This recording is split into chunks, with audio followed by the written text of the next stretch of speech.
We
bang your ugly friends too.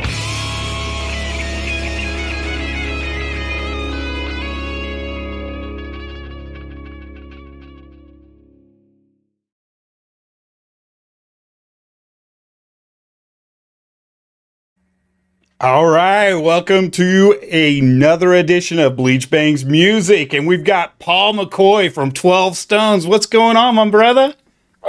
Just living the dream. Happy all my gear's working today.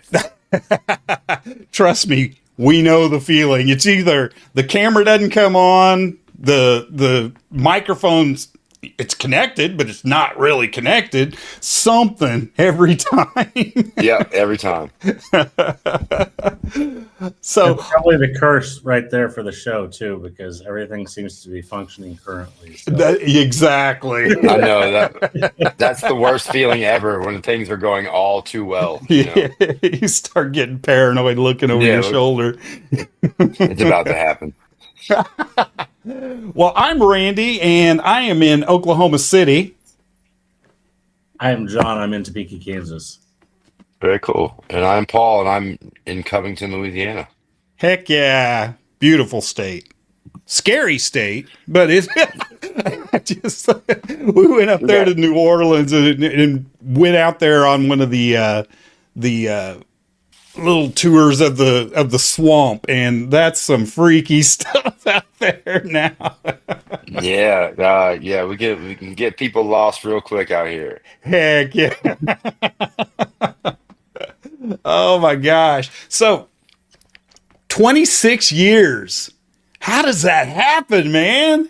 A lot of ibuprofen, man. It's been it's a lot of bad decisions and ibuprofen kept us moving for. I also think we maybe some of us are too stupid to quit. You know what I mean? This is just like this is just what I know. So I'm lucky to be able to have another opportunity to do so. Like I didn't have a plan B. No, mm-mm. I didn't even have a plan A. This wasn't supposed to happen. I wasn't supposed to be sitting here 26 years later talking to you guys. Oh, dude, that is amazing. We were trying to play a show one weekend with some friends, and here we are. So, oh my gosh, It's really insane if you think about it. You're just like, let's play a show. And 26 years later, you're like, did that show ever end? yeah, it's wild. Like even the band name, like it has religious references, but we picked it out of a hat because we needed a name to be on the flyer. So yes, it does have religious references, but we're like, we didn't pick the name because of any reason other than some random guy that was in the band at the time put that in the hat, and it was the one we picked out. And I can't even remember some of the other ones, but I do know that 12 Stones was the one that we were all like, okay, we can live with that. So we picked it out, and it was like, okay, it's none of the other ones cool. And so yeah, I mean, people were like, how, does it have the significant meaning? I'm like, it does, but not in the way maybe that you think it is for us. It's like it's kind of a weird thing. It's like we didn't mean for it to stick. We didn't mean we didn't know we were going to be around very long. So now we kind of got this like big stigma with us where it's like, man, yeah, I see why you feel the way you do. Yeah, but I mean, come on, a lot of your lyrics are pretty inspirational. I mean, to I be always honest, I try to find something positive to say with everything. And I grew up in the church very young. So a lot of my lyrics are like relying upon what I was taught, a product of my environment, and finding a lot of as many questions as answers, in that world. So as I've gotten older, I've kind of leaned a little bit more to just the positive side of things and kind of leave that area alone a little more. So Yeah. did the religious beginning slash background, does any of that inspire any of your music for you in your writing process? Early on, it did more so than now. I think that everything that's part of my growing up and my being is comes through in the music. So I also feel like there's phases of life that kind of shine through where you can see a little bit more emotional immaturity in the first couple records because I was 18 and 19, and 20 years old when we wrote Right. those songs. Whereas now, like on the later records, we're diving a little bit deeper because I then hit a mature age where I started seeing the world a little differently. So I just think, with a lot of people, not just myself, but we're kind of a product of what environment we go through, and some of us stay in certain phases longer than others, and some of us kind of meander through them all and kind of find our own path. Awesome. So, do you have a special songwriting recipe that you use? Is there a certain way you put a song together, hit it out on guitar, start humming, then add words? What's your process when you're writing? My main thing is I don't force it. The main thing, and it's worked for me for all these years. There might be, man, there's been spans of a year that I haven't written, have even picked up an instrument. So like Oh wow. I don't have a time where I'm like, oh, it's 6 o'clock. I've got to go in the writing chamber and do this. But when I do sit down to write a song, or if I'm feeling inspired about something, I usually start with the guitar, and Mm-hmm. most of the times it's an acoustic guitar, Mm-hmm. and then I kind of let wherever that music makes me feel emotionally, I guess, and that dictate kind of the topic, and then the topic dictates the melody. So it starts with the guitar and a riff, and then it just kind of the other pieces kind of come out of that. And in the old days, we had the full band much more involved with the writing process. So I would take these bits and pieces that I put together and go to the room with the rest of the guys and go, all right, here's kind of the vibe I'm thinking. Here's the melody. Here's what I'm thinking. And then, Mm-hmm. Eric would always put his amazing guitar touch on it. And, all the guys kind of add their own little piece of the pie. Right on. Right on. So, you've been out a little bit. You've been doing some shows. You're going to be going to what is it? Oh my gosh, the Rock on the Hill festival. What's that all about? It's a festival in Hanover, Pennsylvania. Uh huh. A friend of ours, Brendan Starr, puts it on. I know it's been a couple years now that they've run it, and it's getting a little bigger each year. There's a bunch of great bands on there. Autumn Academy, if you don't know them, definitely check them out. Oh. They're a great up and coming band. We've done some shows with. I know Dead Eyes is on the bill, Mm-hmm. Windwalkers. There's a bunch of really great bands that are going to be on the stage with us. So we're super honored and grateful to be a part of that. And yeah, we got a show here in 2 days in New Orleans, a little hometown throwdown, and then we make the trek up to Pennsylvania for that show next weekend. Right on. Right on. After all these years for you guys with a hometown show, like is it a better feeling than when you're out on the road to just be able to play at home at that point? It's honestly more stressful to play home shows because we know everybody and everybody knows us. So it's like, whereas if I'm out and about and we're at a show just out in the middle of somewhere, the attention is a lot more about the music and the band than it is about the individuals. Whereas a home show, they know me specifically, they know Chris specifically, they know John specifically, and then it's like, and even when people don't mean to be, it's a like everybody thinks they're the only one that asked to get on the guest list. Everyone thinks that they're the only one that Yeah. that should have access to the dressing room or that should be able to just do whatever they want. So that stuff doesn't really happen a lot on the away from home shows, but the energy is always good because then again, when you do look out there, it's people it's friends and family, and a lot of like people you might see in the grocery store and and around the way. So. It's bittersweet, you know. It's like the energy's always good, and it's for me like my mom and dad always show up, so it's like I get to look out and see my parents, and and it's always a cool feeling. So Do they think they get to come backstage too? they're always welcome. They know the rules. They know the rules. Yeah, they're like the only two that have an all access pass. I You love know. that. Yeah. Oh yeah. So Let's wait cool. for him to be like, hell no. No, I'm a mama's boy, man. I was raised right. I Dude, hold they're doors, yes sir, yes ma'am. I got to make sure I represent right. Yeah, my parents, they go wherever they need to go. oh, I got I kicked love out of that. my I got kicked out of my own concert headlining at the House of Blues in New Orleans because I was going to visit my parents in the VIP balcony, but I didn't have the very specific VIP pass. And so I was escorted out by security to the street right next to my tour bus, where I then knocked on my tour bus and got my tour manager. And I'm like, can you tell them that I should probably be able to go inside this evening? Because it was sold out. It's House of Blues. And I was just going to tell my parents I loved them and hope they enjoyed the show. And then some super excited, overzealous security guard decided that I was a security threat and decided that I was best suited to be out on the sidewalk. So yeah, my parents get more rights than I do in the shows. I feel like that might be one of my favorite stories we've ever heard. Heck yeah. Yeah, They both it's. be like, I mean, my face is on the poster. I'm like outside on the sidewalk, like but it's okay, uh, right on. So it wasn't. And then I've got a big mouth, so I made sure to remind security all night long that uh, you know, that I'm like, as soon as we finish the set, I'm sure you'll have me arrested and taken back outside. But until then, I got a few more songs to play. So, you know, yeah. oh my goodness. That's awesome. Oh, let's see. We had Lyric Noel on our show not too long ago, and you do a song with Lyric Noel. How Sure did do. that We come have a about?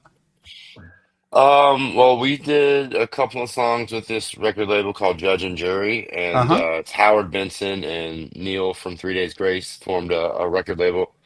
So we did a song called Golden Child, which came out first, and then we did a re-release of our song "World So Cold" from our 2007 album "Anthem for the Underdog." And I've been a part of a feature before that seemed to do okay with a female artist. So huh. I said, "Hey, I think maybe this is a recipe that could work again. Let's bring in a feature on, but let's bring it this way." So uh, the record label had recently done some work with Lyric and recommended her, and yeah, she came on board, and it was a really cool experience. We're lucky to have her on board. Yeah, she was great. And wonderful voice. Great choice, man. Yeah, it was very cool. I know that Randy's going to play a little bit of that, but I'm just wondering, there could have been some inspiration to writing that while you're standing out on a sidewalk of your own show. It is a very cold world out there. Luckily, we were in New Orleans and not somewhere in the north, or it might have actually been a cold evening for me. But I got the cold shoulder, that's for sure. They didn't do it. The thing is with that song, with World So Cold, I wrote that sitting in the studio in Memphis, a studio called 747. It was run by Skid Mills, who produced several of our records. Paul Ebersol, who has done a bunch of stuff as well. And for those that don't know how studio work goes, everything is done piece by piece. So we'll go in, we'll start with the drums. We'll have very roughed out guitars so the drums know where they are. Then we'll go in and we'll add guitars, then we'll add bass, and we'll add more guitars. And singers always go last. So for most of the record, if you're not involved in like the playing of the instruments part of it, which traditionally I have not been, I can either sit there quietly and observe it happening, or I can go out in the lobby and be on singer timeout and just let the adults work. So this was one of those moments where I was out in the lobby and I had an acoustic guitar, and whatever show I was watching went off and then the news started, and it was just bad news after bad news after Hmm. bad news, and it was something about a shooting, another mass shooting, and I was just like already playing the guitar, and I had the music for World So Cold for a while, so I just kind of started playing it. It kind of fit the somber, kind of sad mood, and I was just started thinking about like what it would take to get somebody to that state of mind to just not care about anyone or anything, you know. And that's kind of where the lyrics and the melody just started flowing out, and then and I went in the studio and I'm like, I think I might have something in here, you know. And it's one of those things like, you know, pulling on your dad's jacket. Yeah. Hey, hey, hey, you know, I know the adults are working, but I think I found something cool, you know.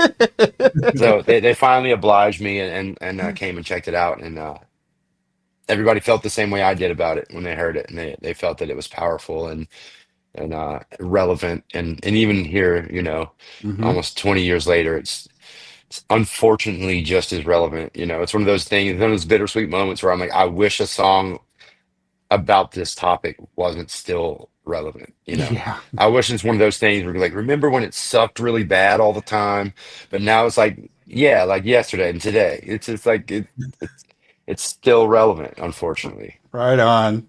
Uh, awesome. Well, we're going to play a little bit of that World So Cold. What kind of world do we live in? Where love is divided by hate, losing control of our feelings. We all must be dreaming this life away. In a world so cold, are you sane? Where is the shame? A moment in time passes by. You cannot rewind. Who's to blame? When did it start? Is there a cure for your sickness? Have you no heart? No, I don't believe men are born to be killers. I don't believe the world can't be saved. How did you get here and when did it start? An innocent child with a thorn in his heart. Hey, so good. So good. I don't know Man, what Paul. happens. I didn't see the end. What happened? It's so good. Oh, man. Like I said, perfect choice. I love her vocals on that. It's beautiful.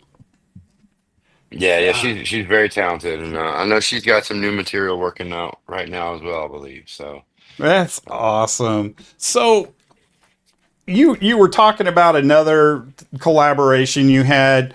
Was that back in 2003? let me see. Let's see. Let's just see. Sorry. Oh Yeah, my yeah, 2000. gosh! Yeah, 2003. That's what it says. Oh my gosh!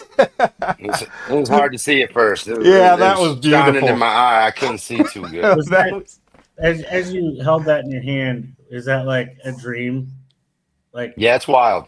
overall, and something you just can't wake up from? Yeah, you know, everyone knows that it's like the fact. I physically cannot wake up. It's proven, and in fact, that's been my best. I love. I'm bored a lot, so I like to go troll hunting on the internet. You know, a lot uh, of people like to tell their version of how things went down when they have no idea how any of it goes down. So I like to pop in and be like, "Oh, really? Do say, do tell more. I would love to hear." I don't recall seeing you in the meeting, but yeah, please tell me how it went. You know, Um, I find joy in that.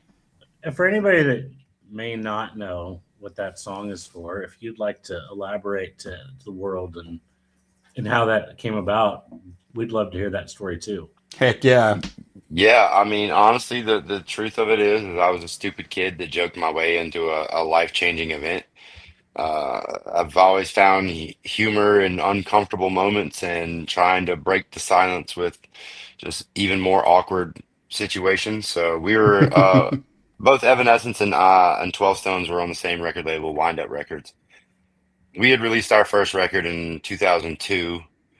Um, and we were up in New York at the record label offices having a meeting about album two and kind of the game plan. And while we were there, we were in the record label offices and they were showing us a bunch of the other artists that they were working with, Evanescence being one of them. And they showed us the demo version of Bring Me to Life, which just had whatever producer kind of like mumbling that little part out. Mm-hmm. And I remember the record label guys saying, "Well, we're gonna have so and so and so and so," and this is 2002, so rap rock is huge. Linkin Park's on top of the world. Uh-huh. You got, Saliva, you got Papa Roach, you got all these like rap rock is the thing right now, So they're naming all these big name, high profile guys, and I was just sitting in the office, and I was like, "Well, if you can't find anybody famous to do it, I'll do it." And it was like, we just kind of laughed, and it was like, right on. I was like, no, just let me know. I'll get on a plane. I'll do it, man. I guess I can slum it down for you guys. And just trying to play it up. And then a couple of weeks later, I got a phone call, and it was the record label saying, "Hey, well, I remember you saying you might be interested. Is this something that you would be open to?" And I'm like, "Yeah." I mean, still to this day, like I'm the kind of person where I love collaborating. I love watching somebody else's creative process. I love just kind of being a fly on the wall in the studio and kind of seeing how other people operate. So I was like, yeah, absolutely. And, got to keep in mind this is their first album, first song. So no one else was gonna necessarily jump on it because there's no guarantees that it was gonna do anything. And these big name guys aren't gonna, do a feature on a band that's untested. So I joked my way into the spot really, and then like a month later, I was standing in a soundstage, getting ready to pop and lock on the Jay Leno show. So it was quite a whirlwind experience that I was not used to in the world of 12 Stones, which is obviously a much slower burn. More every part of that process has been more drawn out, and not to obviously to the level of Evanescence clearly, but having that everything there was just like I closed my eyes and then I'm like, oh, what's happening? So Wow. it still hasn't stopped to this day. I know they've already surpassed 1 billion with a V views on YouTube, which is just like I can't get my head around that and what it means as far as like culturally a staple. It Do you really feel like is. that? Do you feel like that might have helped 12 Stones out a little bit when they go, wait a minute, that's the guy? Well, the funny thing is, a lot of people still don't know 12 Stones. But like, if I'm like somewhere and they're like, "You guys in a band or something?" and we say, "Oh yeah, 12 Stones," and then somebody will bring up, "Well, you know him," or something. They'll point to me and it's like, "Oh, you know the song?" They're like, "No, no." So like, I get much more notoriety from that part than I do 12 Stones, but then being able to say, if you like that, go check out our stuff. It Mm-hmm. definitely has opened a lot of doors for us that in the other, you know, other ways might not have happened for sure. Right on. Randy, since normally Ashton takes care of this very important part of the show, Uh I'm huh. hoping that you were prepared Well, a little prepared. because I always like to make sure that everybody knows how to go find anything and everything, all 12 stones. And Ashton's usually here and puts the website up on the screen and shows everybody pretty stuff and lets you talk over Nice. it. Well, I do have the shop, There you so go. we Yeah. we want to make sure that everybody gets out there, gets their 12 Stones hat and tank tops. Man, look at this Golden Child signature tee sold out, baby. Yeah, we got to re-up on those. We just went out on tour with Powerman 5000 for the last month, and we brought everything we had with us and sold through quite a bit of it. So my wife has been hustling me the last couple of days trying to get new things in place and get things ordered and set up for us. So Right on. trying to get back on track over here. Restock. Yeah, my wife's the best. She's the brains of the operation. So I know uh, how that is. when things go right, I know where it's coming from. So I just get to be the face. Obviously, I get to be the face of the operation.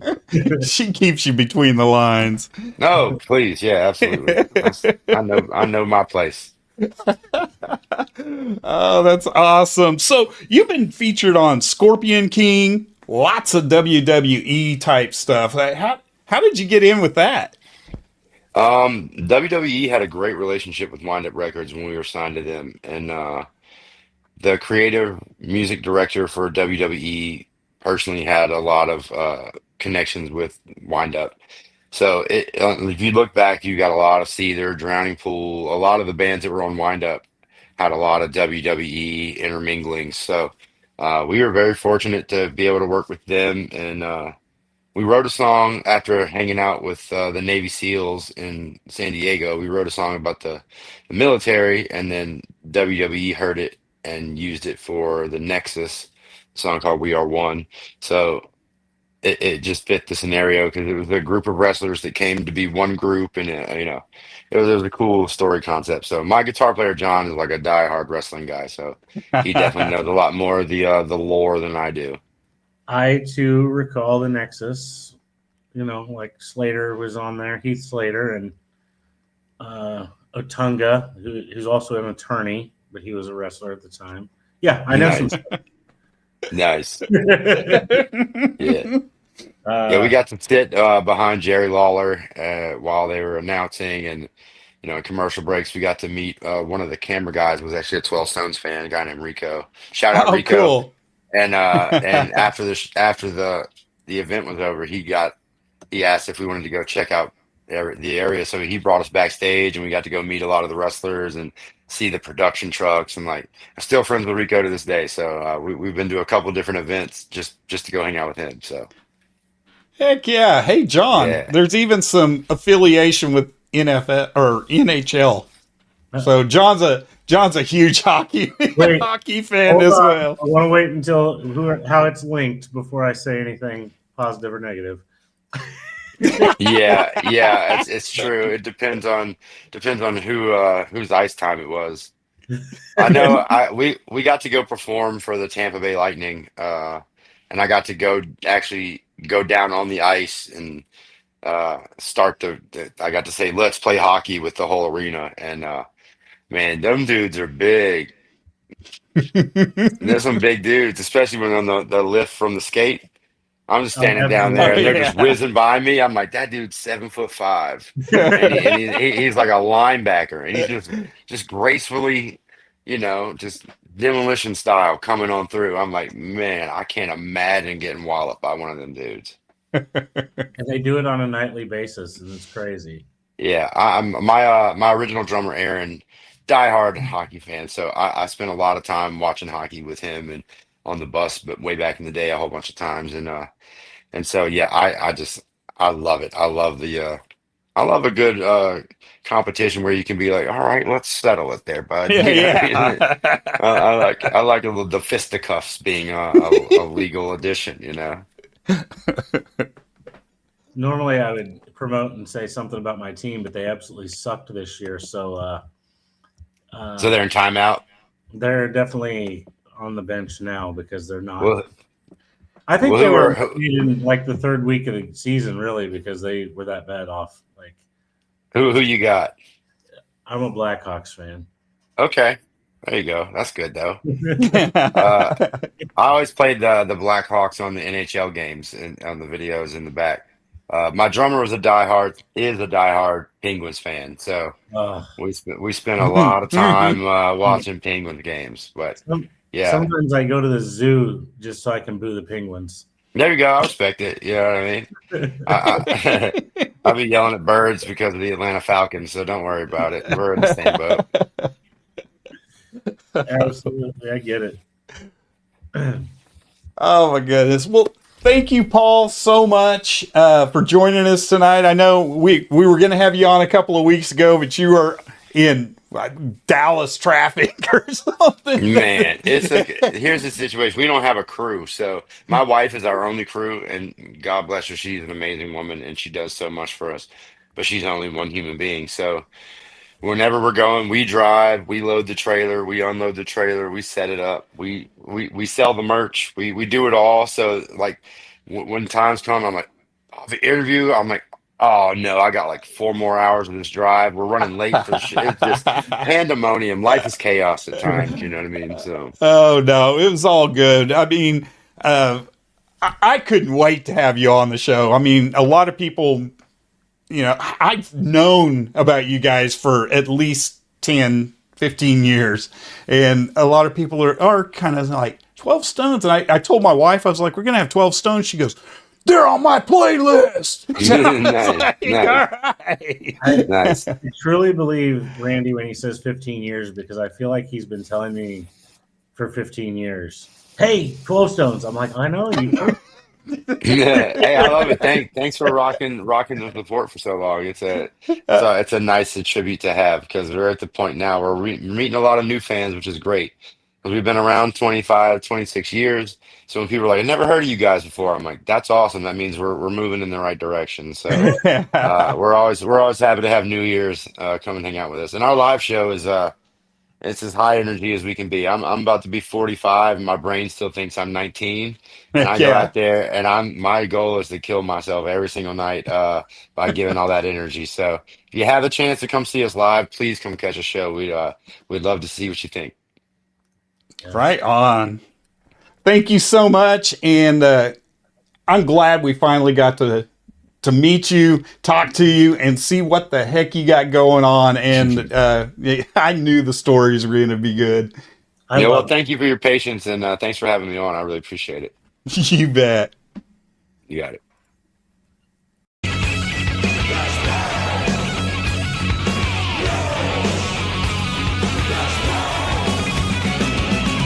We bang your ugly friends too.